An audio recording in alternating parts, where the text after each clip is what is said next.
السلام علیکم، میرا نام ہے حکیم محمد امجد۔ ہم آج بات کریں گے دماغی کمزوریوں کے بارے میں۔ دماغی کمزوری دوسری جسمانی کمزوریوں میں سے ایک کمزوری ہے۔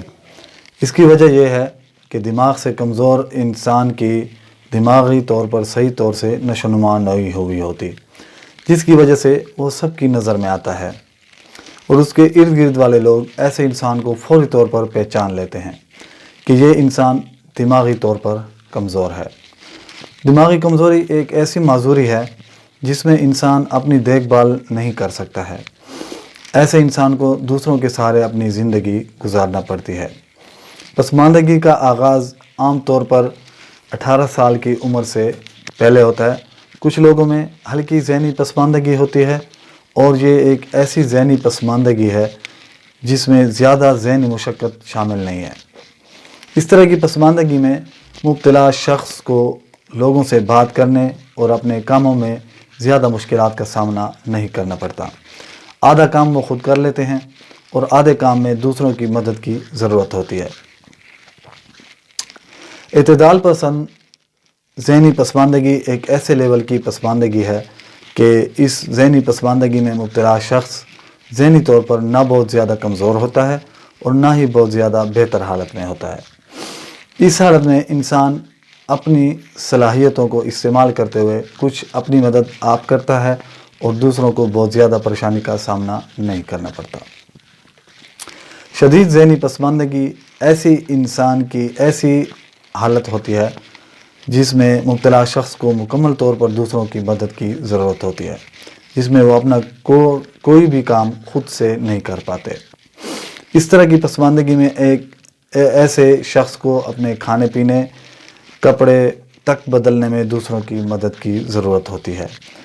پڑھنے لکھنے میں دشواری کا سامنا کرنا پڑتا ہے۔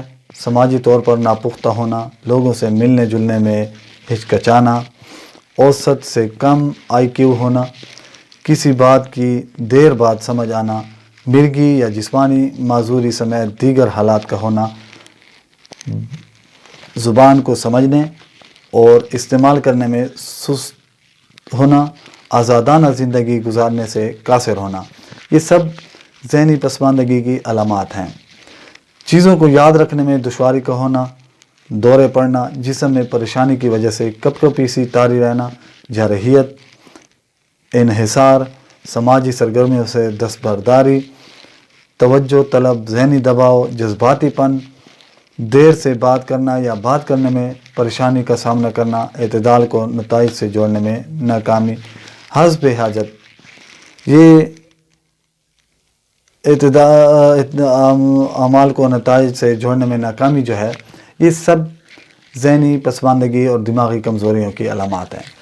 اب آپ اپنی ذہنی پسماندگی کو یا اپنی ذہنی کمزوری کو اس لیول سے آپ بہتر طور پر سمجھ سکتے ہیں۔ اگر آپ کو کسی چیز کی سمجھ نہ آئے تو آپ دوبارہ ریورس کر کے بھی دیکھ سکتے ہیں، اور اس کمزوریوں کی میں صرف آپ کو ایک ہی نسخہ بتاؤں گا، اور وہ ایک ہی نسخہ انشاءاللہ اس ساری جتنی بھی باتیں میں نے آپ سے کی ہیں بڑی ڈیٹیل کے ساتھ، ان سب بیماریوں کی وہ ایک ہی دوائی ہے۔ اور آپ دیکھیں کہ آپ کا آئی کیو لیول جو ہے وہ بھی بڑھے گا، زیادہ ہوگا، اور آپ کی ذہنی پسماندگی جو ہے، ذہنی کمزوری جو ہے، آپ کو باتیں اگر یاد نہیں رہتی، آپ تعلیمی لیول میں بہت اور لڑکوں سے پیچھے رہ جاتے ہیں، تو اس سب کے لیے میں آپ کو آج ایک زبردست قسم کا نسخہ بتاؤں گا، اور وہ نسخہ ہمارا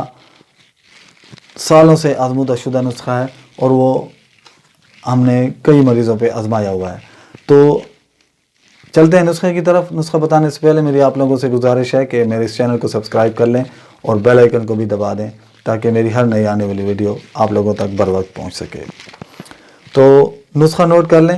نسخہ اگر کسی کو بنانا نہیں آتا یا وہ خود بنا نہیں سکتے یا آپ کو چیزیں اوریجنل نہیں مل پاتی ہیں بازار میں، تو آپ ہمارے ساتھ رابطہ کریں۔ میرا واٹس ایپ کا نمبر اسکرین پر لکھا آئے گا، وہاں سے آپ نوٹ کریں اور ہمارے ساتھ رابطہ کریں، انشاءاللہ آپ کو گھر بیٹھے دوائی ڈیلیور ہوگی۔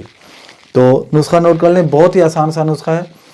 حسب حاجت ازگند نگوری لے لیں اور کوٹ پیس کر سیاہ تل میں ملا کر، یعنی کالے تل جو ہیں وہ اس میں ایڈ کر کے، جتنی آپ ازگند لے رہے ہیں اتنا آپ نے سیاہ تل لینے ہیں، تو دوبارہ کوٹ پیس کر یکجان کر لیں ان دونوں کو، پھر اس میں شہد ملا کر معجون سا بنا لیں۔ روزانہ صبح نہار منہ ایک ماشا مریض نسیان کو دیں، یعنی جس مریض کو دماغی کمزوری ہے یا اس کو چیزیں یاد نہیں رہتی، یہ چیزیں یاد نہ رہنا، یہ اسے نسیان ہی بولتے ہیں ہم۔ تو اس سے کیا ہوگا، اس سے نسیان دور ہو کر حافظہ ٹھیک حالت میں ہو جاتا ہے اور بھولی ہوئی باتیں یاد آنے لگتی ہیں۔ یعنی اگر آپ کو کوئی چیز بہت عرصے سے بھولی ہوئی ہے، آپ کو یاد ہی نہیں ہے اور آپ نہیں سمجھ پا رہے کہ آپ سے وہ کون سی چیز بھولی ہوئی ہے، تو اس سے ایک ہفتے کے استعمال سے آپ کو وہ بھولی ہوئی باتیں بھی یاد آنا شروع ہو جائیں گی۔ امید ہے میری آج کی ویڈیو آپ لوگوں کو پسند آئی ہوگی۔ شیئر کر دیں اس ویڈیو کو تاکہ اور لوگ بھی فائدہ حاصل کر سکیں۔ ملتے ہیں نیکسٹ ویڈیو میں۔ اللہ حافظ۔